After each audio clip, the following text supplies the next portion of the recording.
Now, in this program, any resemblance between the people you see on the screen and real living people is purely intentional.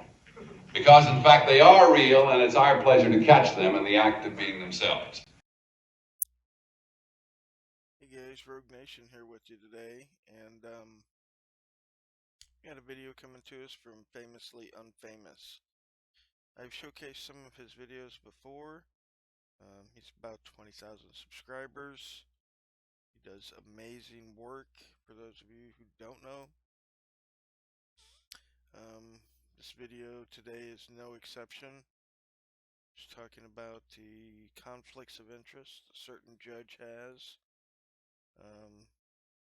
with police and prosecutors in the area, and specifically linked to a group of rogue cops that call themselves the Wolverines. If you can imagine the irony in that statement.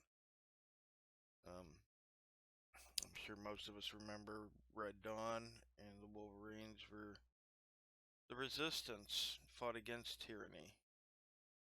Here the tyrants have garnered the name Wolverines in their in their plight to terrorize the citizens. It's crazy. So we're gonna check this out. Definitely go by, let them know the major sent you guys by, and tell him thanks for all that he does. He's got 280 videos, 20,000 subscribers. He's definitely in a very corrupt part of the country. Per capita, Elkhart has I believe, the largest number of exonerations. That means wrongful convictions overturned. So there's a lot of tyranny in this area that's already obviously exposed like a gaping wound. So, yeah, definitely go by and support him, watch his stuff, let him know we thank him. Let him know he's appreciated. Alright guys, we'll catch you on the next one.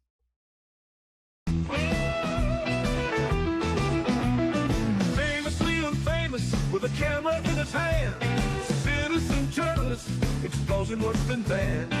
YouTube's his platform, speaking up for all. Calling out corruption, standing proud and tall. First Amendment warrior, shining the light. Accountability and civil rights in his sight. Hey Rocky, do you support the First Amendment?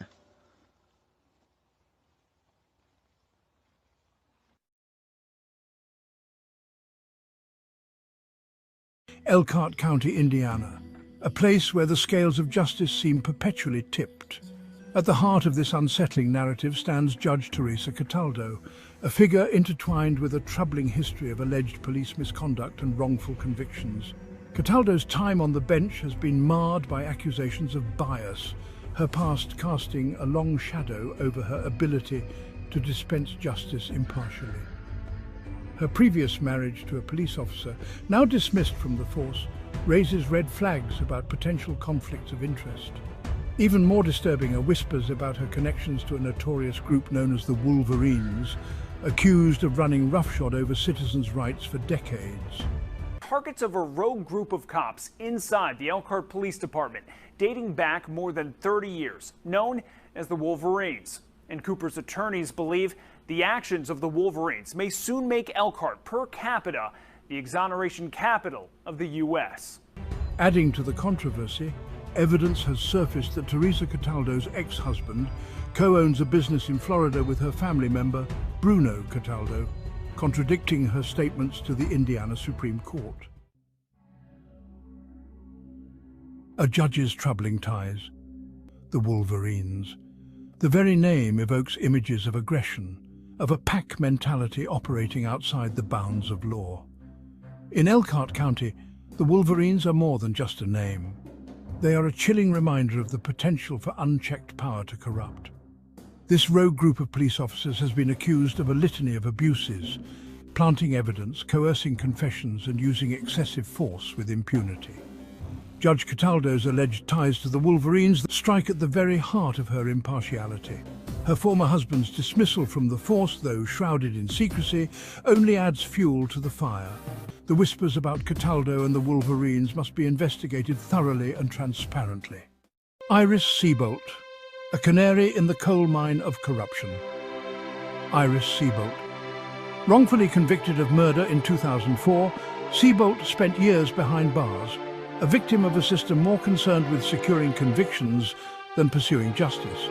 Seabolt's case is a chilling example of the tactics allegedly employed by the Wolverines: fabricated witness statements, coerced testimony, and a blatant disregard for the truth. Her eventual exoneration exposed the dark underbelly of Elkhart County's justice system. Tragically, Iris Seabolt's story is not an isolated incident in Elkhart County. Her case is but one thread in a tapestry woven with the suffering of countless others ensnared in the same web of deceit and misconduct.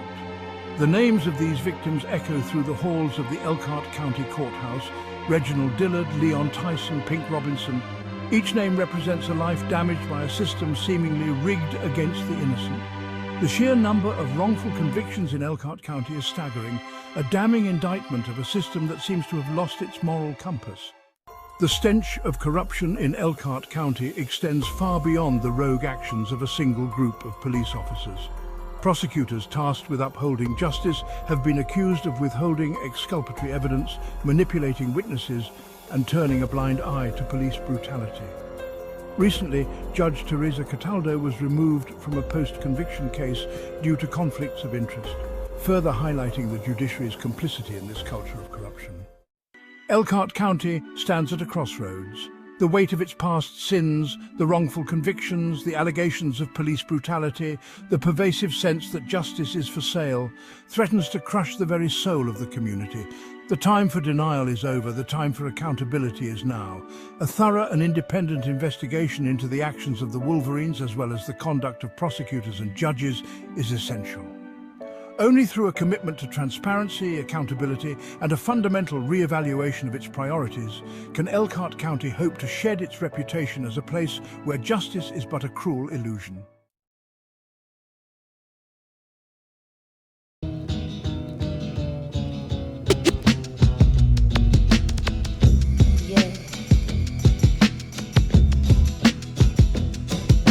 You keep lying when you ought to be truthing.